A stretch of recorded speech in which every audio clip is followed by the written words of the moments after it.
Jamano Money Transfer Bureau de Change, your go-to option when it comes to money transfer. With Jamano, you can send money from anywhere in the world to your family and loved ones in the Gambia and be sure the funds will be delivered to them within the shortest time possible.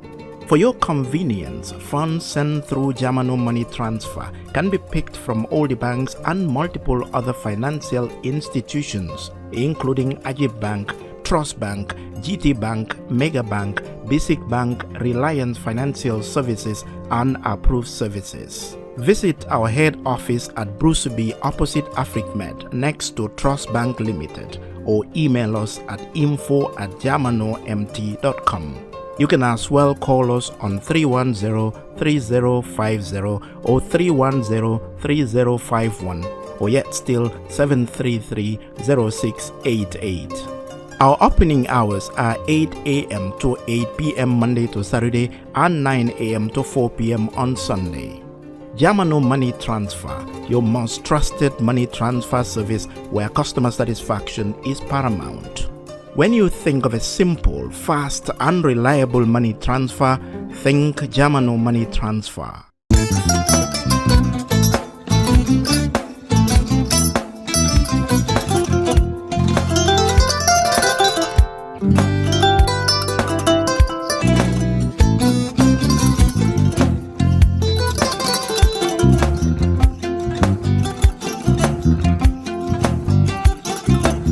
Agada ke mbijan raganya albaka mbaka important yo nga transfer la sto ya transfer la ha code nyinji okay important nsila id soto sa sorry agada mbijan bro albaka mbaka bara alla service o tariaka mbare ki janna nun kunu bara tariaka janno yona forest de bureau gambia tonkon na no mbari ya bere birin koyna fo katon bari si kodo kino katon nim fo bolong blabe 56 branches mola sota gambia jang ha gambia kono ani gambia bantala bankol nko kodo kiya bere kodo sifa fo falindiro fo nyaadi lafta memmen na kodi to poto nin kodi maraw jannom number 1 di nyonta andum fana nata anoda enterprise sotale wolam nyindi ko domorol fana kol fana be firale le dadi mani domorol ni fana beteat gambia dawda yalo ngam fa kendol sotale je wo moyo diat apelen da barka ni ma lafta nyelan kendol e bina yalo bu kanyi la ko la barka ba yalo ndel ciosano lo barka.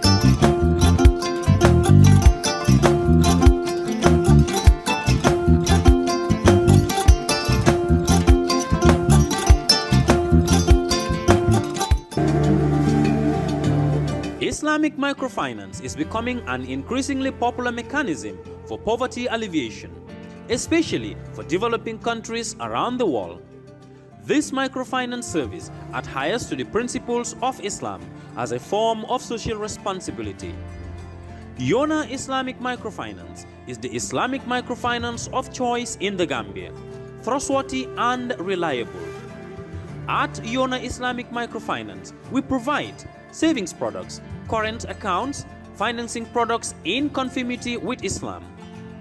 In addition, Yona Islamic Microfinance also offers local and international remittances, takaful fund, management of zakat, management of awqaf, trading and investment, and building of strategic partnerships to bring financial services to the doorstep of the poor with donor projects, madrasas, youth organizations, women groups, and farmer organizations. Make a choice with Yona Islamic Microfinance today. For more information on Yona Islamic Microfinance, call 377-2151 or 9832-151 or visit Yona head office at Tipa Garage, Bakote, or visit any Yona branch located countrywide near you.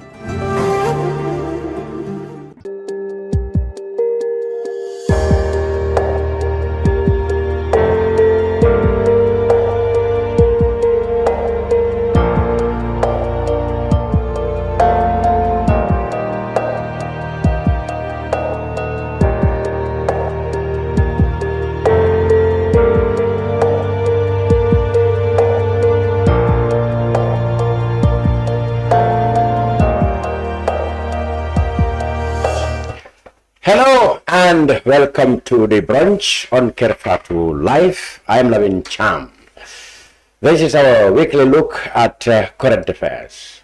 Well, while you may expect that a lot of things might be on our radar today, the demonstrations yesterday, which led to the arrest of 19 or so youths, the one that's about to begin about ID card issues, are all in the minds of the Gambian people. But today we're going to focus on the survey that has just been published by the Gambia Participates in collaboration with the Center for Policy Research and Studies, Center for Policy Research and Strategic Studies, CepRass. The poll released on three matters, that is the incumbency in both for the presidency and succession in the UDP, as well as general outlook of the presidential election 2026. It was commissioned by Gambia Participates and implemented by CepRass, of course, the well-known Center for Research on Opinion Polls, especially on elections. But since the release of the survey, there have been a lot of analysis from different opinion and different perspectives have been expressed. So that's why I dragged in the studio Lamin Dampha. Lamin Dampha is a member of CepRass, a well-known member and founder, of course. Lamin, welcome to the program. Thank you very much, Lamin Cha. It's been a while. You've been away in the Far East on your doctorate studies. How far have you gone with that? I have now, basically I'm now on my research, and hopefully I should be able to finish by the end of the year.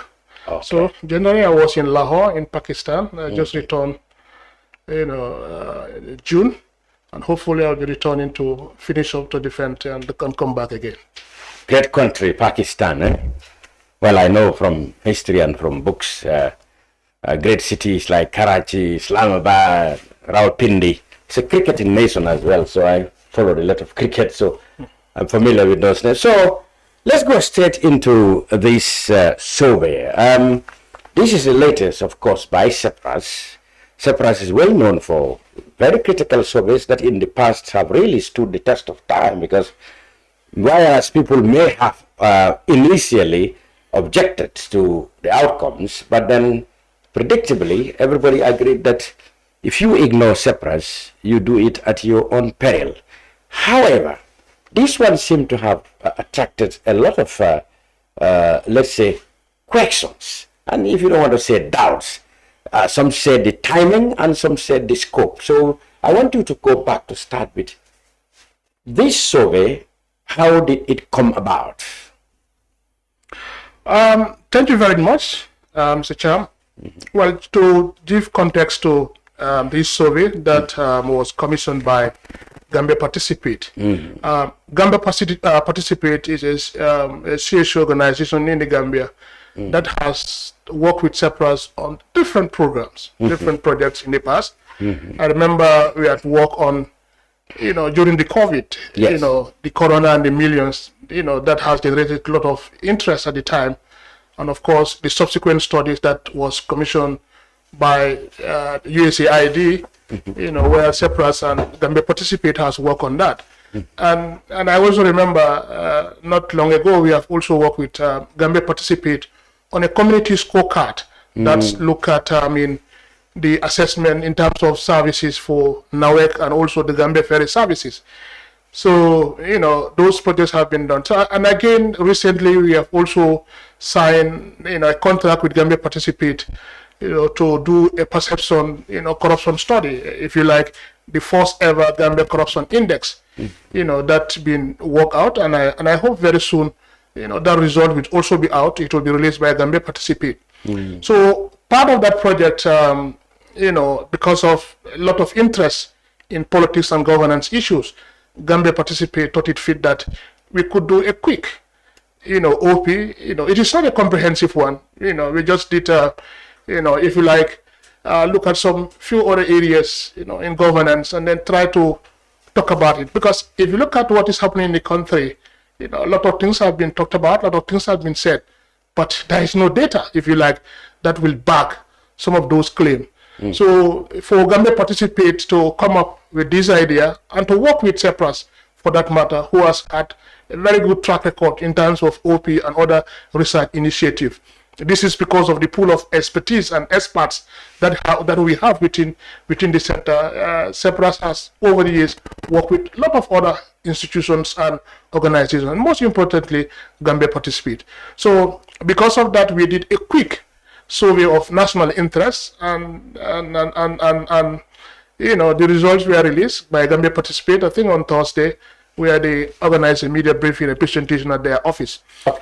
So generally, that is the idea. Just to clarify again, the survey is being sponsored by Gambia Participate and contracted CepRass to do because of our expertise in the area, and the results were out. And again, I know it has attracted a lot of public debate, if you like, but I hope the program will be able to look into that to make some clarification, some of the questions that have been asked, if you like, some doubts. Exactly. You mentioned some of the things I was going to ask in the background. That is, who sponsored the survey? I mean, that is also another interesting question, because I've also seen part of the criticism that people are saying this must be, sponsored by some interest group. And I want to put on record that is not true, and that is very inaccurate. I mean, you understand that these CSOs, this organization, most of the time are, internationally funded. For example, if you look at CepRass, the opinion poll that we've organized in the past, and in fact, the another one, a comprehensive one we are going to organize, very soon, that will look at different issues, is being sponsored by the National Endowment for Democracy. So, but this particular one that we have done with Gambia Participate, is part of a broader project that Gambia Participate have, and they have chipped in to support a very mini opinion poll. So if you like, this is an initiative from Gambia Participate, and they have really chipped in to support, to look at, because if you also look at Gambia Participate, they have also worked on election matters. You will remember, their app that they have produced, and also the election monitoring observation they have done. They've even taken the court over. Yes, so transparency. And in fact, they have got representative across all the constituencies in the country. Even this OP, we had to leverage on those, their networks, in all the constituencies in the country to serve as our data collectors and collect data, that bring in this result. So the project, or the OP, or the mini OP, I will call it, is supported by the Gambia Participate. Okay, now let's go into the timing. I've had a lot of people said the timing too is suspicious. You have elections all the way in December 2026. Why does he find it prudent to bring forward election poll? That's normally CepRass comes out, in shortly before elections. Why now? I mean, just like I've said, this is Gambia Participate project, and initially because they thought that there are a lot of interest in the country as of now, and there seems to be no data backing. So quickly they conceived this idea, contacted us to work around a mini OP. So I think it is because of the public interest, because of it's part of the public domain now. People are talking about, election, the third term for Barrow, for example, the leadership succession issues within UDP. These are obvious facts that everybody is talking about. So it will be important that we saw the opinion of people in the country, and as a result, Gambia Participate fit it necessary to organize a poll now. And again, just to add, just like I've said, CepRass, who has been known for opinion poll, just like I've said in my introduction, we already had a project with NED, and in that project we have lined up, elections surveys. Not only election surveys, but we're also going to look at, for example, the issue-based opinion poll. And this poll will, of course, gather public and expert opinion on key democratic issues such as like the electoral integrity, the role of political parties, government effectiveness, and civilian oversight of security forces, and so on and so forth. So we will start with that. That will come in very soon in the next, before the end of the year. And then we will also have what we call a perception of democracy survey. That is going to be a nationwide survey that will be conducted to assess public perception of democracy, reflecting on similar stories that we have done, or even done by international bodies like, International Institute for Democracy and Electoral Assistance. And the survey will definitely evaluate areas such as citizenship, the civil society participation and democratic governance. And again, we will also have another OP, that will be an election opinion poll. This will definitely be very close to 2026 general election. And this will assess the voter, intention, their concern and preferences. And it will also gauge public opinion on election integrity, voter satisfaction, and the quality of democratic process.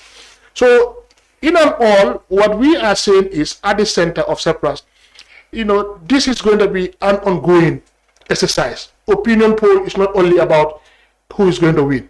There are a host of issues that we are going to look at. So this study done now is just trying to trigger, a discussion around election issues. But CepRass will be conducting a comprehensive one that will be issue-based, and of course, we're also going to look at a perception of democracy and election opinion poll. So it will look at host of issues, that is affecting all governance. A lot of things can be expected from CepRass in the coming months. Or so. Exactly, because the project is a 2-year project, and then it will look at everything. And again, let me also put this into context. If you look at CepRass and our activities, now, for example, when we first did this opinion poll, the opinion poll was a project that we conceived, and then we had to tailor it with some kind of media, because there are a lot of information at the time, and there's no data, no research, in trying to verify or, whether agree or disagree what has been said. So there is that kind of data gap. CepRass organized this opinion poll, and we did not only ask questions on, election, who is going to win, but host of issues that we felt at the time the political parties could use that and tailor it to their manifesto. These are going to be the needs and aspirations of the Gambian people. So when that was done, we also have immediate training. So our project always have impact on our society. After that, we had this, a project on the local government, for example, where we use citizen report card to assess both, service providers and service users on their assessment of the service delivery by this local council. And it has on a lot of things. The gaps created, CepRass organized capacity building training for the local councillors, their VDCs, and even the administrators at the local government level. So this is the kind of impact CepRass has made. We don't only do project and leave it like that. No, we do it, try to make an impact on society. When that results was out, we know the problems. There are training gaps. There are gaps here and there in terms of communication, in terms of resource mobilization. We give them the training, what they need. So this is the kind of contribution CepRass has been doing, and in all our projects. And even this opinion poll coming, our idea is at the end of the day, we are going to organize a national conference where all the players, whether they are government, they are political parties, observers, CSOs, come together to build on a consensus, to work on a recommendation that is there towards improving, the governance and all democratic issues in the country. Okay. Oh, good. Let's plunge into the matter. This survey looked at 3 items. Incumbency, and that is third-term debate for Barrow, as well as whether in the UDP, whether Ousainou Darboe, what is the rate or what is the perception about if he wants to contest again. And then you also look at, under that, there is another aspect for example, the coalition. You have, there are aspects of coalition between 3 political parties like third force. There is also, in the UDP, you look at if there is going to be a succession, the possibility that who among them have the greater chances. The name of Talib Bensouda you keep suitable as a suitable replacement. Now, let's start with the incumbency, the presidency. 55% of your respondents, that's in the country, says they would not love Barrow to go for a third term. Yet, if he is to go, according to your survey, he is likely to be the winner. Can you explain this 55%? How do you obtain this? All right. Thank you very much. First of all, I just want to look at this report that was published by, Gambia Participate. The report, I know people have reacted to a lot of things. Yes. But what they fail to understand is, some of them I doubt whether they have read the introduction. Because that set the stage. It set the stage in terms of the problem statement. Okay. What are the issues, for example? And in our introduction, we made it very clear that the government faced mounting pressure over the pace of transitional justice implementation, corruption, economic challenges, and public sector reform, while the opposition has also been engaging in what? Internal restructuring and leadership repositioning. Yes. So these are problem statements that we have identified. I see. You understand? And then based on those things, we try to look at it in terms of how we could ask questions around that. So if you look at it, for example, how these questions came about, for example, like you alluded to the areas that we look at, and the first aspect we looked at was, the incumbency, Barrow, and also looking at the opposition and so on. And now, going back to the results, the 55, how it come about. At this point also, I also want to add the methodology. So that we understand before we even get to the results how it has been conducted, even though we try to articulate that in the report. But again, people have to understand that we cannot write everything, in the methodology. Others are the first thing people will say, these people said 55% of Gambians. How did they come? Did they talk to everybody in the Gambia? So the layman's understanding. I want you to break it down, it's natural in any research. You don't, especially the number, you don't have to interview everybody. Only 2.5 million. No, you don't. So what people need to understand is this OP is based on a scientific and very rigorous methodology. I must emphasize, in your conversation, OP means opinion poll. Before they said Office of the President. Yes, opinion poll, exactly. So actually the methodology is such that, first of all, if you look at the Gambian voter population, as of, the last electoral cycle, we're talking about over 900,000.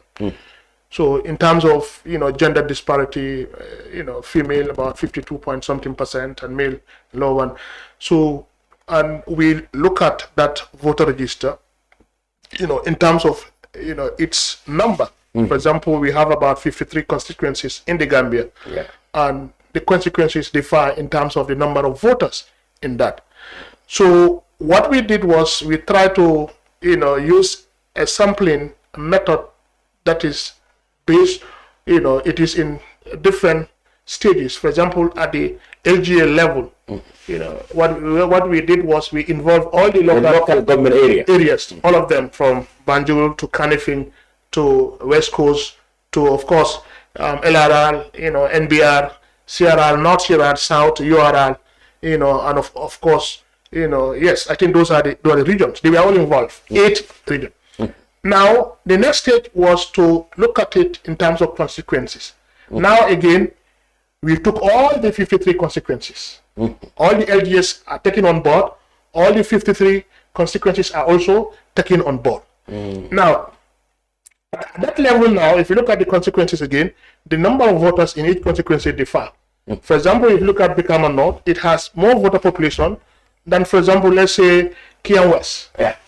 So, what we did is, when we calculate our sample size, using a scientific approach, using a Yamani formula, we come up with a sampling size of 1,482.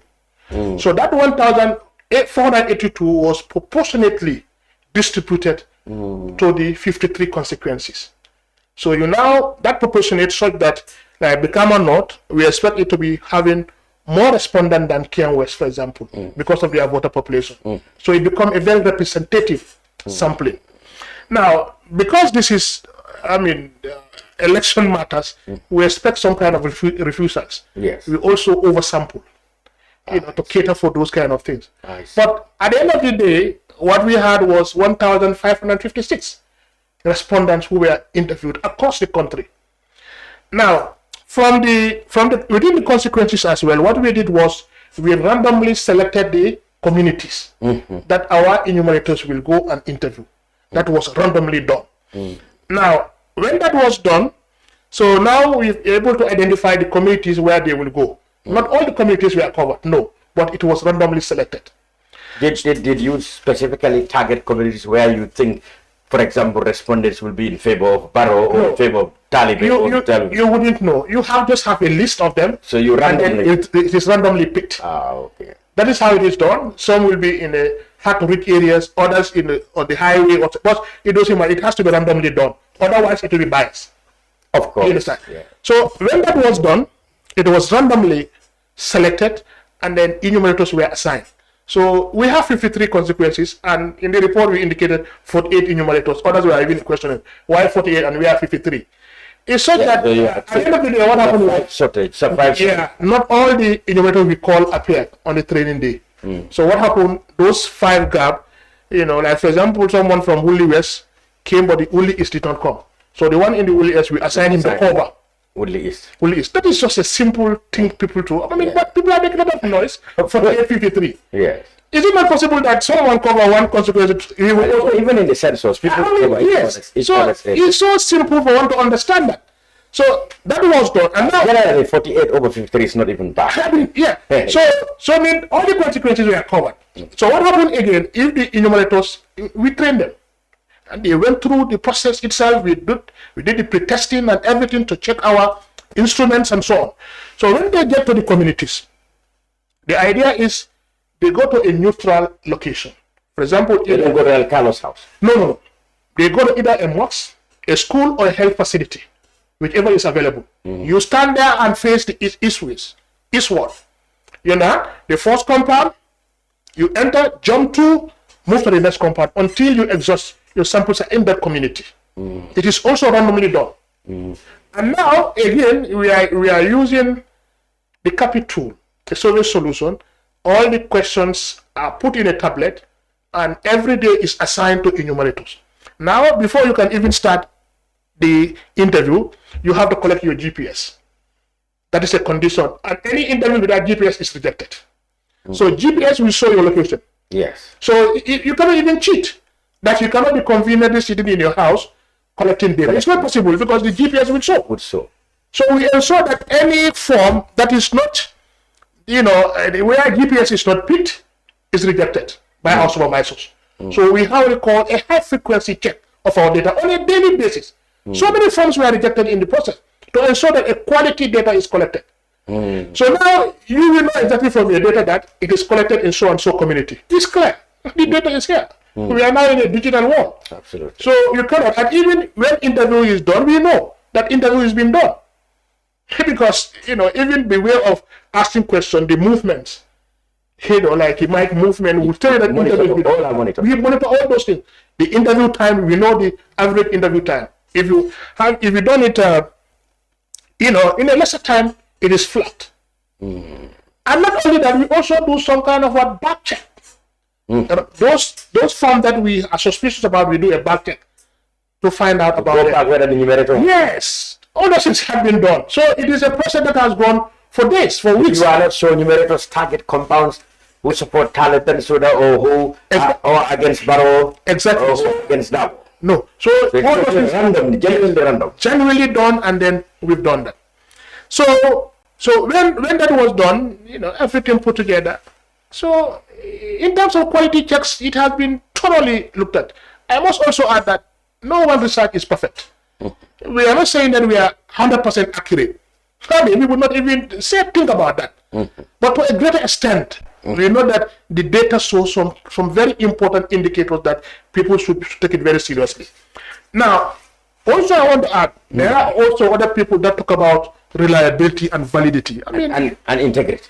Integrity. We know. I mean, if you talk about reliability in a layman language, you are talking about what? The consistency. Yes, the consistency of the measurement that you are doing. One trust. Well, CepRass trustworthy in the past anyway. So if you talk about validity, it's all about what? Accuracy. Yes. Of the instrument, whether the instrument measures what it's supposed to measure. I mean, these are some of the questions we use. I used in the past in our OP. And this has been tested, and then we know what has happened in the past. All our predictions came to what? Almost. Of course, in most cases during the past, CepRass, well, they even said ignore CepRass, ignore CepRass. So you don't pay. Therefore, to talk about reliability, the validity, even in terms of the content validity, it has passed all those tests. I mean, we know exactly. So the question is, people are continue to ask is, we should write like what I'm just explaining now. We should put all those things in paper. It doesn't make sense. In word writing, you just get key points. Yeah. And then send to the people. If people have that or they want some clarification, they can reach out to GP. They will provide them with the necessary data, and even other areas that they might be interested, because that data is a huge data. You cannot analyze everything. So it is there for people, an interest group, to come forward and ask for those data. They could be helped. So and I think that this clarification can help into that. So going back to your question on Barrow 55%. Yeah. So when the poll was done, actually the question was asked. In terms of whether Barrow should contest for a third term. And clearly you will see that 55% said no, he should not. He should not. So that is a big point, because even you look at those undecided not so, that's about 10%. Yeah. Even it is added to the one who are saying yes 35 is still less than the no people who are saying yes. I mean, you talked to the NPP man in the street yesterday after here. He said, how can some people somewhere, said 55% of Gambians said Barrow should not run, when actually everywhere we went, they said he should run. So the layman here down there, who are you to contact only 1,400 people and said 55% of Gambians said he should not run? I mean, this is the mistake Gambians are always making. I mean, they base their assessment and everything on crowd counts. I mean, that has failed in this country. People should now trust data. If you look at the number, you take a big crowd, for example. If you count it, how many people are we talking about? Oh, yeah. I mean, these are simple things people should look at critically. Let's not base our judgment or argument on, crowd counts. You have a rally here, and then maybe tens of thousands come up, and then so on and so forth. Who knows? Sometimes some of these same people are moving here and there. So it is important that we graduate from that level, what the crowd, and then go in for data. We go in for data. I mean, this has been sampled, and then people went out and about in the country and asked people about their opinion. And clearly, this is the message they said, that Barrow should not go for third term. Exactly. And I mean, that should not be new. I mean, we have seen even those, proto NPP, for example, has expressed similar sentiment. Yeah. So I think, what makes you believe the same survey said, okay, 55% said he should not run. But again, he said the survey indicated if he did run, he's likely to be winner. Is that not contradictory? No, it is not contradictory. Now, for example, there are... How could so many people say should not run in the first place, can be tipped for to be the likely winner? All right. There are two questions asked. Barrow whether he should contest for the third term. 55% said no. And a further question asked about, what about if you run? I see. I see. People said they will not vote for him, majority, about 60%. So if he runs, they will not vote. They will not vote for him. Now, the last part of our questions, what we ask now, putting everything constant, now eventually Barrow is contesting, so and so other political, like we've also put Talib Bensouda, Dabo, and I think other few candidates, put them together. I've also seen other people also questioning why we put in Talib, Dabo, who are in the same party in the same. Exactly, we will come to that because it looks like that part drew more controversy than even Barrow's the prediction on Barrow. No, I mean the assumption here is eventually Barrow is contesting. Talib is also contesting. Dabo is contesting. Esafali is contesting.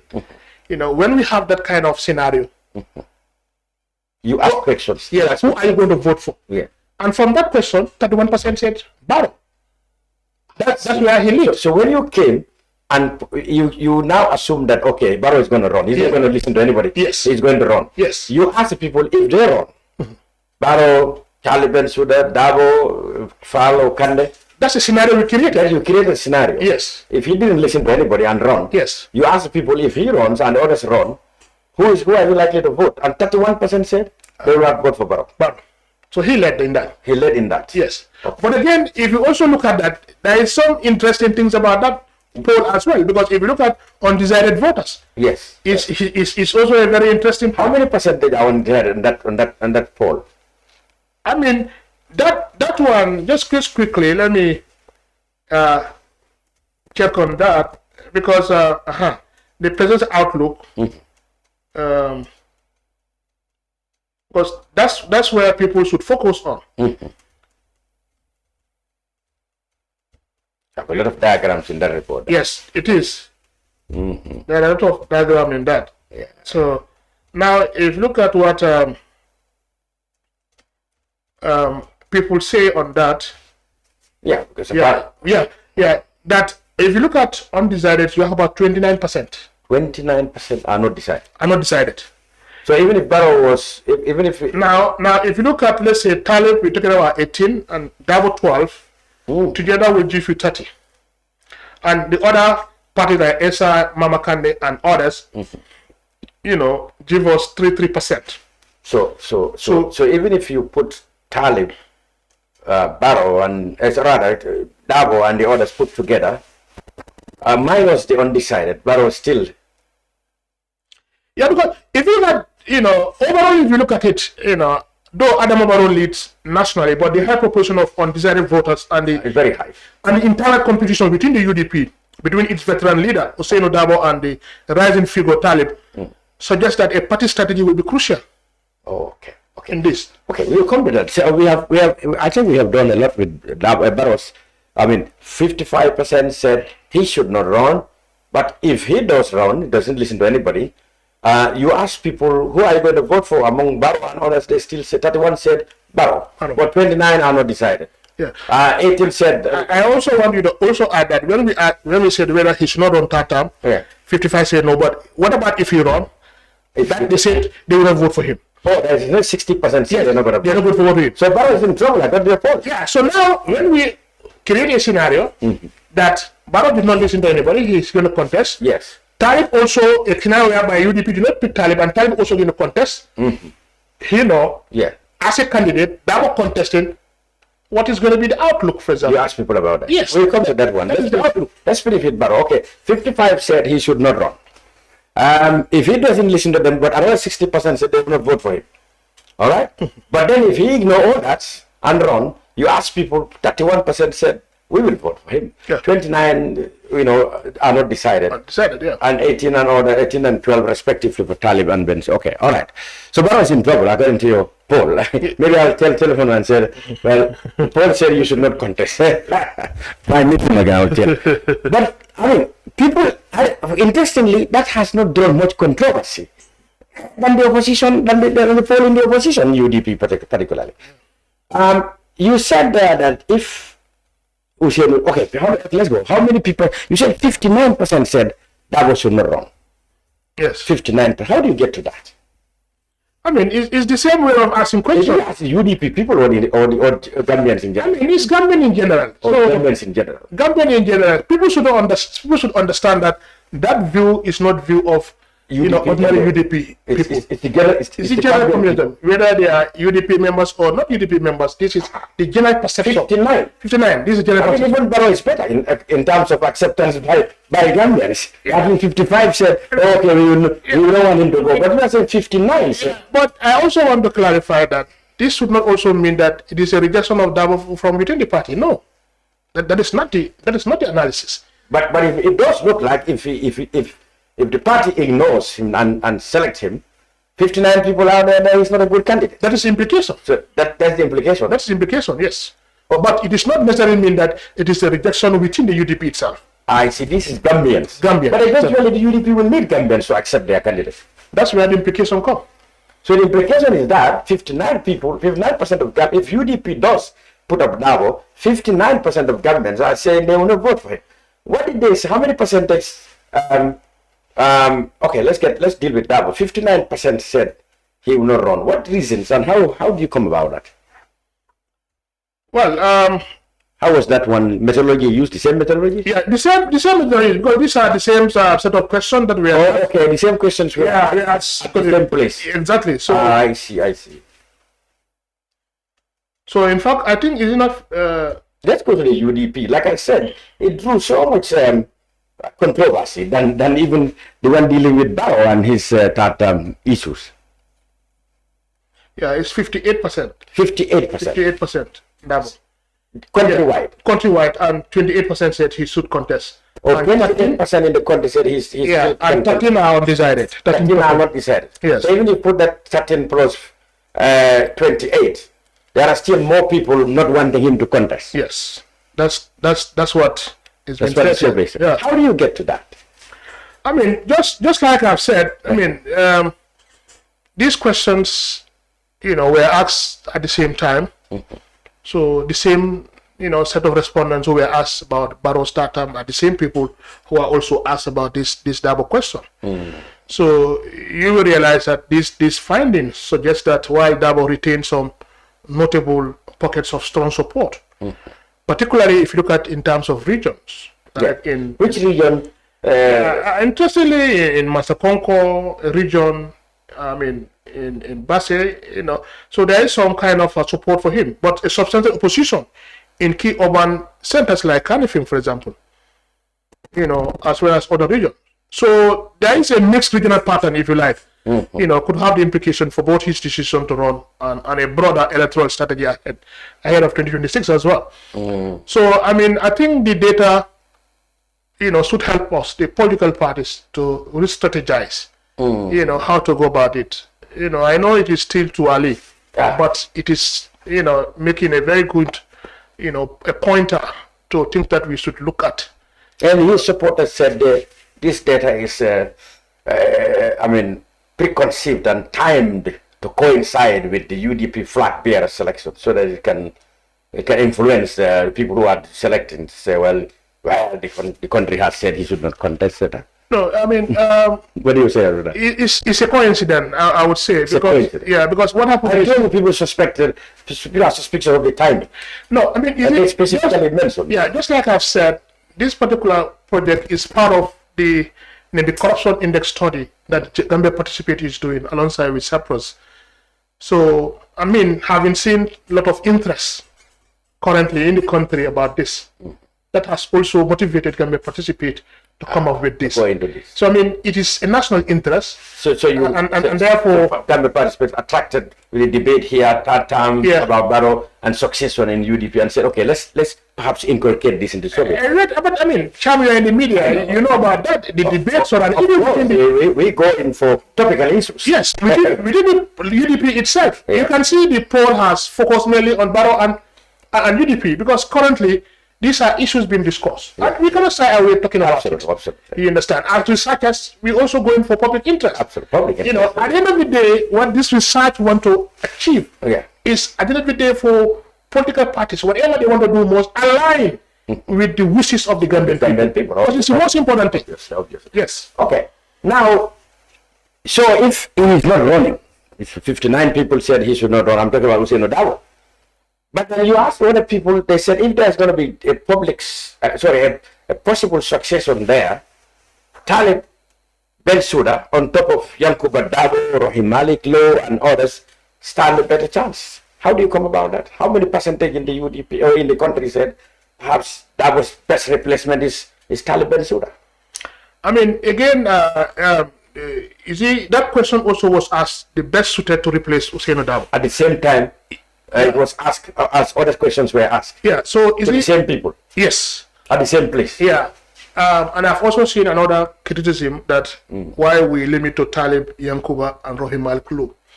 You see, I mean, again, data has to be looked at. There's a Lamin Sane also who's supposed to be a contender. We talk about, Lamin Sane, we have Landing. I mean, but Landing Sane, the chairman. What we did is, some of these, we also listen, these people, Talib, Yankuba, really come out prominently.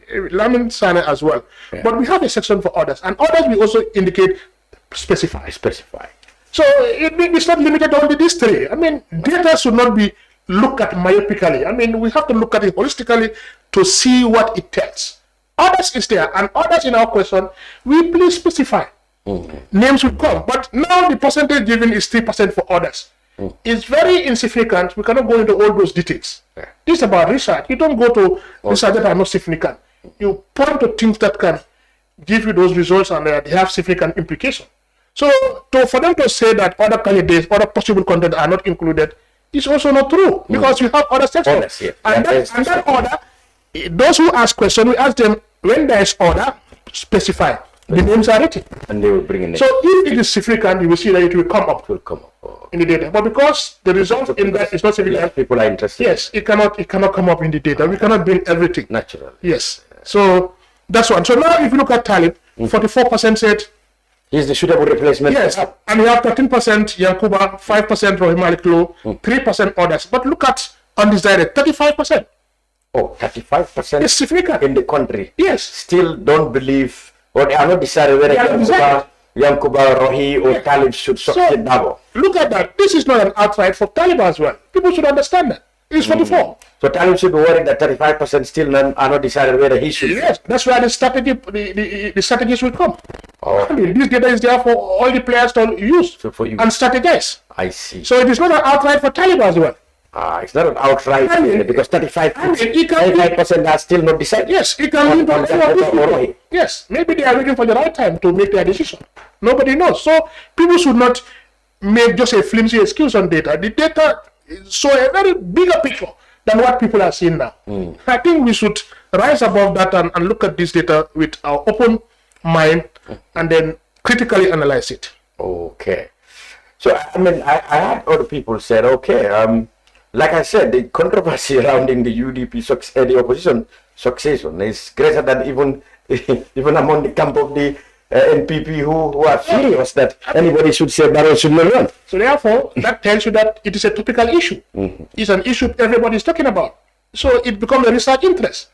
So if people ask that question, I think it's normal. Now we are giving people data. Instead of assuming, hallucinating whatever, I mean, you have the data in front of you. I mean, this is a free data for them. Okay. I mean, I think they should be grateful for Ghana participate for sponsoring this, How do you come by a perception or an assumption that there could be a coalition between Kande, Talib, and another person? Were you told that this is on the pipeline? I mean, not really. Or this is just another topic you had and feel, but Kande participated hard and said, well, perhaps we should ask people about this because it's been talked about. Yeah, I mean, is it again a question of, that is why if you look at our data, we also disaggregate it into gender and also age group. There's a lot of interest. Yes. There are found out a lot of interest from the youth camp as well.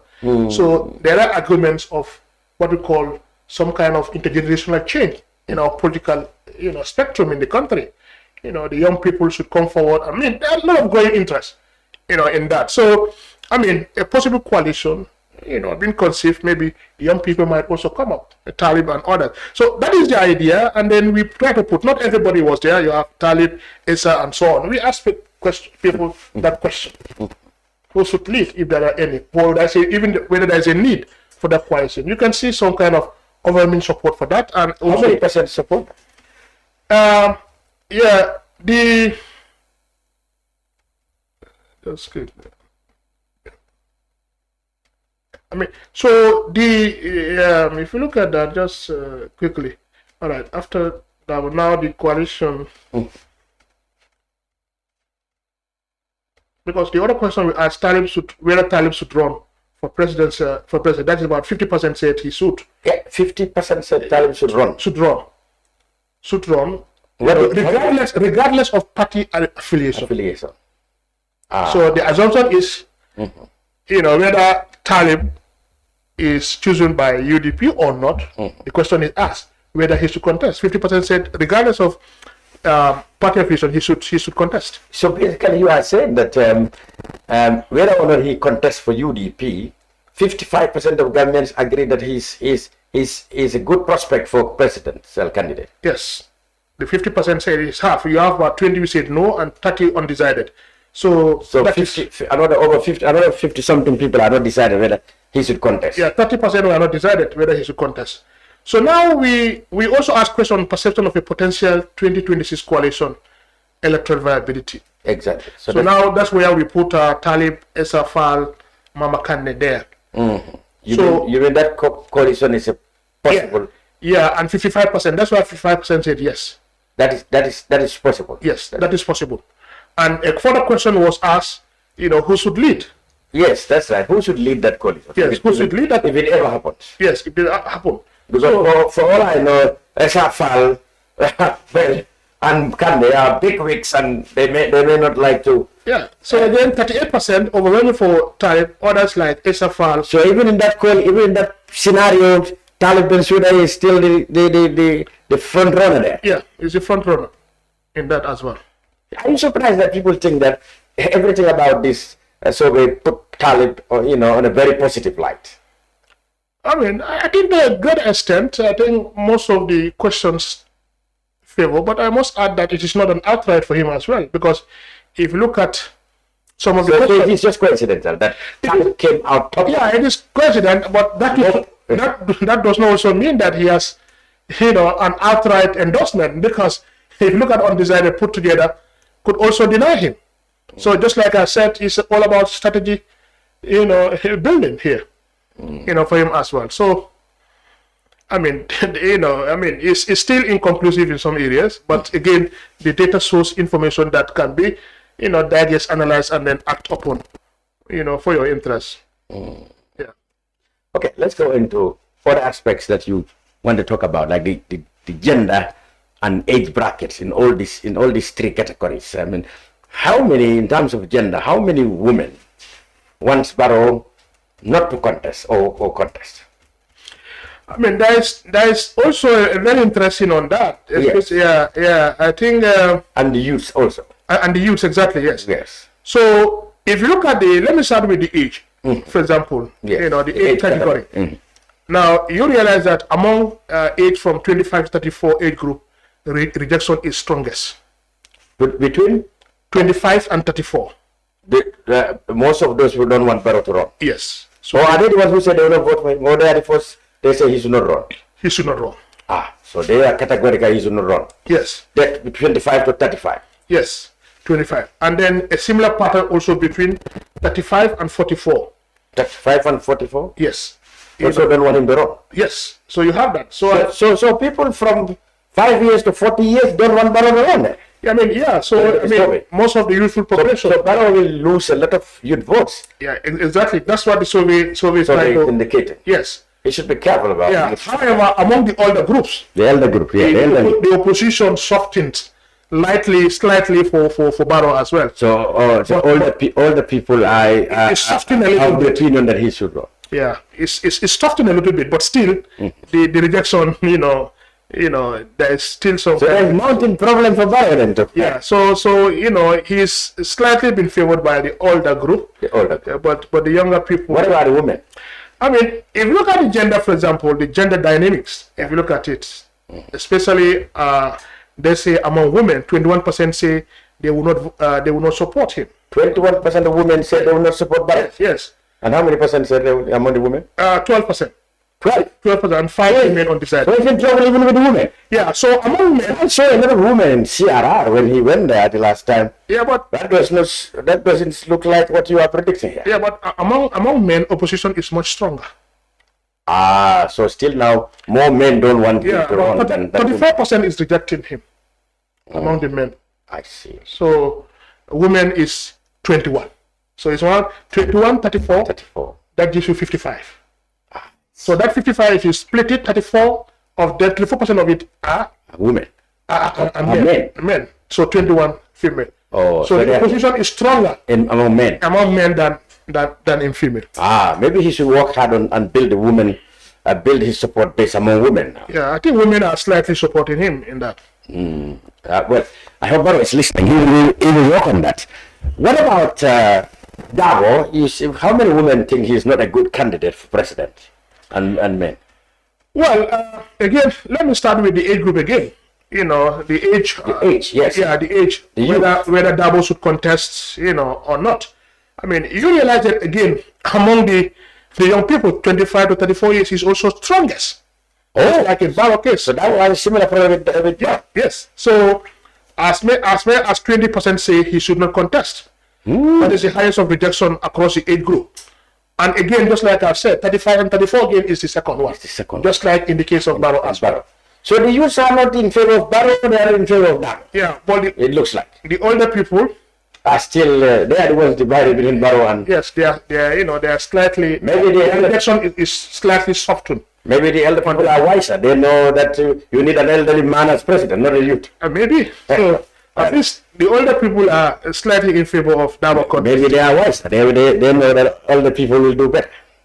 Yeah. So you realize that overall, the data suggests that Dabo faces a widespread resistance to another presidential run, particularly among the younger and the middle-aged Gambians, while the support among older voters. So yes, similar problems with Barrow. Exactly. Yes. So in terms of gender now. Yes. How many women in support of Barrow? Again, among just like Barrow as well. Oh, really? Among the male respondents, a striking 38% say Dabo should not contest. Oh, yeah. Only 12% is supported and 12% undecided. But the female respondents is lower, but still significant. So it's the same with Barrow and Dabo is the same. So you have more women than men want them to run. Yeah, more women than men. More, yes. Yeah. Meaning more male rejection than female on both camps. They should work on their female wings and perhaps empower them, because your report so very early so that they are in trouble with men. Yes. So women are their friends. I think that maybe that was listening. He will take a point from that. So who do the youths favor then? For probable presidential candidates. Is that coalition you said that should be led by Talib or other people? Okay, so I mean, if you look at that, I mean, so in the age group, you realize that for Talib running among the youngest group, 18 to 24, support is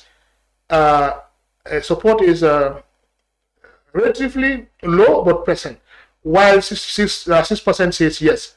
Now, but the strongest backing again for Talib is where it's 25 to 34. 25 to 34. And that is the age group that rejected both Barrow and Dabo. Wow. So that 25 to 34 is the age group that is the support is strongest for Talib. I see. So Talib is more popular among the youths than both Dabo and Barrow. Yes. So that group is favoring Talib, and that group, the same group, is rejecting both Barrow and Dabo. Yes. Okay. So now, if you go to gender, yes. Now, again, men, the support for Talib is stronger in men than in women. Than in women. Yeah. So now, okay. How many percent? For men, is about 31% of men respondent back Bensouda. 31% of Gambians want Bensouda president. Yes, and the remaining 19% is for women, because we talk about 50% say Bensouda should contest. Okay, so he's 31. He's not popular among women then. Well, just like maybe he should work on that too. Yeah. He's not popular, unlike his elderly colleagues in your this survey.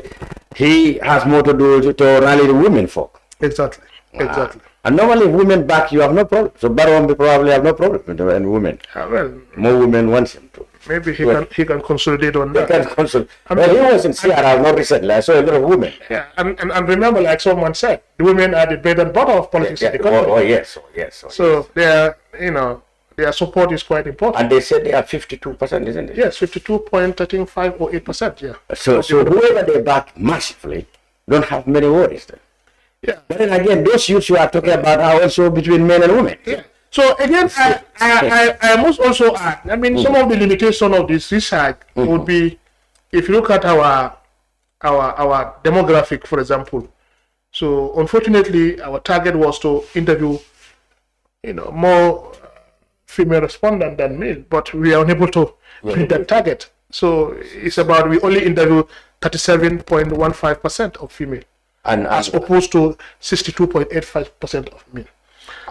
So that's why you have less women supporting anything. Yes, it's one of the limitations of the research, actually, which we have to accept. But again, it's difficult because the whole idea was the way it was set. I mean, the way it's said, when you go to a compound, generally it's men who take the questions. Yeah, if you want to ask somebody's woman, they would like to say, "Why do you want my woman?" Yes. So mostly the method you use, more men responded than women. I mean, even though we program in such a way that the enumerator will know at what point will he interview a male respondent, a female, a young people, and so on. Those are all programmed, in our tablets, the software we are using. So, but unfortunately, you have some kind of views from women. I mean, so in those cases, those displacements sometimes you don't have in that household. So we tend to have male. So those are problems just like that we do face. Actually, okay. It's one limitation that we have identified in this research. Okay, most people said, well, whereas they definitely respect CepRass a lot. I mean, in your recent surveys, you've really stood above the test of time. Most critics, were ashamed, because what you predicted come to pass. So a lot of people give a lot of credibility to this recent survey. Are you bothered that the conduct of some of the political commentators and politicians themselves is to criticize what they think does in favor of them and to embrace what's not favored? How do you reconcile these things when you released, a poll? I mean, the survey. Election opinion poll is always very controversial. I mean, we know very well, from the outset that we will receive. You will get some pushback. In equal measure. Condemnation, yes. And then praise, whatever. But I must add, normally I always tell my colleagues, we don't need to respond. We only use this kind of forum, media presence, to explain, to clarify. But personal opinions being expressed in social media or where we don't. Although sometimes we do receive personal calls for some clarification. And we gladly do that to clarify some of their doubts and so on. We are very open, but I must add, we are not bothered with whatever negative comment people are making on social media. That's what the work comes with it. It's the price we have to pay. So, and we do not necessarily, we respect their views. I always say, then you should not be surprised if some of my close friends, some family will disagree. Okay. That is normal. We accept their views. Some of them are even my students at the university. Yeah, they will disagree. It's normal. I mean, I always tell them, if you really want to have knowledge, to be educated, you have to be very critical. Question everything, then you get the knowledge. So, I mean, I think there is in place. We know about it, and then we accept it and we respect their views. And some of them make good points, though. I have to say. Okay, can you remember any points that you probably say, this man definitely, this point of view definitely is very bad? What are those? I mean, just like I've said, we have seen some criticism even on gender, for example. And in fact, someone pointed out the concern would be, the survey, if you look at it in terms of educational background, the illiterate, the young, the uneducated are not that very much prominent. We are seeing people with high level of education. What about, most of the governments who are not educated? Okay. They might be left out in the survey. Those are some of the things that we accepted. Those could be shortcomings, in the because if you ask people who target people who are sophisticated, who knows issues, and most of them are the ones who have critical opinions about governance, about politicians. Yeah. So if you target them and concentrate your survey on them, you're likely to get a negative response. But somebody who doesn't know issues, sorry to say that, most people who doesn't know issues, if you talk to them, they just pick up somebody who is dear to them or close to them or so it is definitely valid. I mean, we respect it, but if you look at it, they were not targeted as such, because if you look at the educational level, indicate that majority of the respondents have attained at least a secondary level education. Okay. And specifically 25.64% have no formal education. It's still not bad. But the issue I'm trying to highlight here, for example, if you look at 33.87 had tertiary level qualification, it seems to be very high. That's where some of the issues, some of our colleagues, these are colleagues that we work with, reflect. Okay. You understand? So, we really appreciate that. Okay. Those are some limitations. So, and then they are very genuine. So that is why I said, people should still look at it, criticize, bring their points, and if possible, reach out to us. We are in it together. No research is perfect, 100%. Okay. So there are always going to be some limitations. So generally, now we sum it up. This is in the series. This how many of your research surveys now? I mean, I cannot. I remember now. There are on opinion polls. Opinion polls. Yes, sir. I mean, I think we have done in the past. We have done the last electoral cycle. We have done 4. 4. 2 for presidential, 1 for national assembly, and 1 for local government. You understand? And just like I've said, we are coming up with a comprehensive OP. This is a mini OP. I must add again. It's a mini OP. It doesn't look at some comprehensive issues because OP has to go beyond the likely candidate to win. Who are you going to vote? No. Yeah. Host of policy issues as well. Manifesto issues and so on and so forth has to be looked at, and many other issues. So hopefully, when we come soon, we will look at issue based. That we're not going to be look at any who's going to win. Who's going to win? No, only issue based. We are going to look at some policy issues here and there. We're going to look at, and later on we look at some some democracy issues, political party finance and internal democracy within the parties, and so on. We will also look at that. And again, we will have to do election opinion poll again. That also we look at also other house of issues we are going to do. And before the end of the project period, we will have to organize some kind of national conference with stakeholders to look at host of issues that came up. Come up during the research for a discussion, and then try to build on a consensus and recommendation and chart a way forward for a better Gambia. At the end of the day, that is the whole idea. Yeah. About this. Okay. So overall, if you like to sum up, especially on this opinion poll, there are 4 key issues that come out. Perhaps maybe I can talk about that overall implications. Exactly. To wrap up that. And one is what the opinion polls show is that both Barrow and Dabo face significant public resistance to their candidacy in the 2026 presidential election, and opening space for younger and alternative leaders. I see. So the second one it points out is Talib Bensouda is emerging as a strong contender with notable cross-party appeal, but he must convert the high undesired rates into solid support. Okay. So the third one is the coalition politics could play a decisive role in determining the 2026 outcome, especially if alliances can unify fragmented voter bases across regions. And finally, the high proportion of undecided voters and regional variation underscores that the race remain highly competitive and fluid. Wow. We are going to say this summing up, but definitely each of this is a debate of its own. Yes. Mr. Lamin Dampha of the Center for Policy Research and Strategic Studies, CepRass, thank you very much for being on the Brunch to bring clarity to issues raised in your latest opinion poll commissioned by civic society organization Gambia Participates. Well, that's about it in the Brunch this week. I hope you enjoy it and learn more about the survey.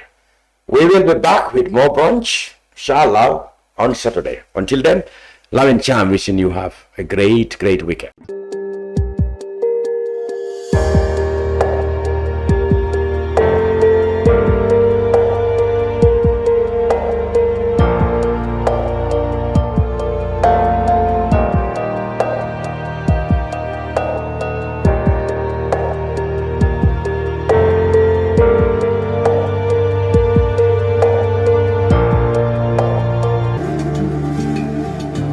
Islamic microfinance is becoming an increasingly popular mechanism for poverty alleviation, especially for developing countries around the world. This microfinance service adheres to the principles of Islam as a form of social responsibility. Yona Islamic Microfinance is the Islamic microfinance of choice in the Gambia, trustworthy and reliable.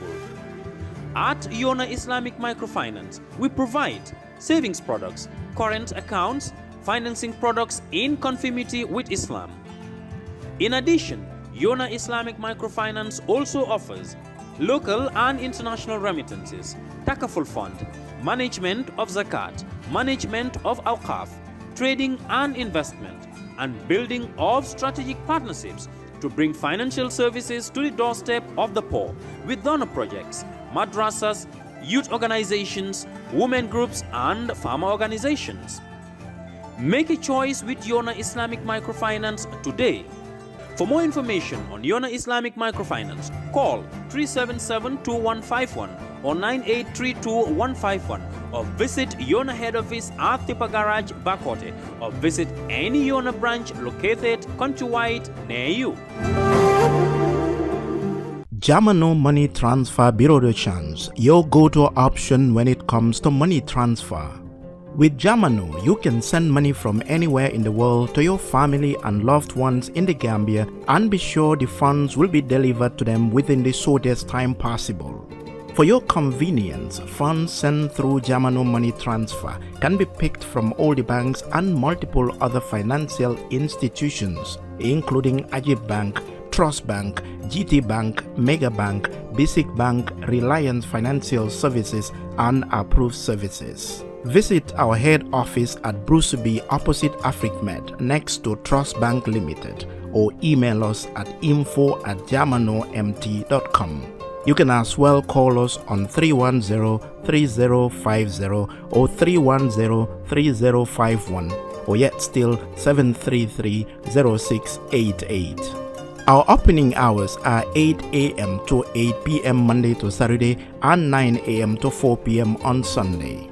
Jamano Money Transfer, your most trusted money transfer service where customer satisfaction is paramount. When you think of a simple, fast, and reliable money transfer, think Jamano Money Transfer.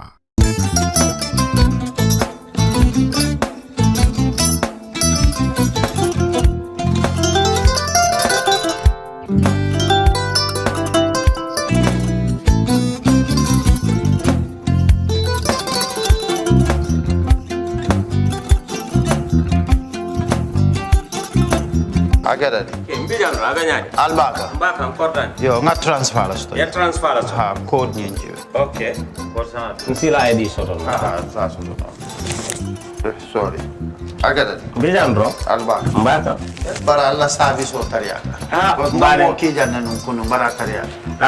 Jannom yona forest de bureau. Gambia tonkon na no mbali ya bere. Birim koyna fo kato. Bari si kodo kino kato ni fo bolon blabe no. 56 branches mola soto Gambia jam. Ha? Gambia kono ani Gambia bantala bankol. Nko kodo kiya bere. Kodo sifa fo falindiro fo nyaadi lafta memmen na kodi topoto nin kodi maraw. Jannom number 1 ti nyonta. Andum fana nata anoda enterprise sotale. Wolam nyindi ko domorol fana kol fana be firale le dadi ma ni domorol ni fana beteata. Gambia dawda yalo ngam fa kendol sotale je. Wo moyo diat. Apelenta ni baraka. Ni ma lafta nyelen kendol e bina. Yalo bukani la ko la baraka ba. Yalo ndel chosano lo. Abaraka.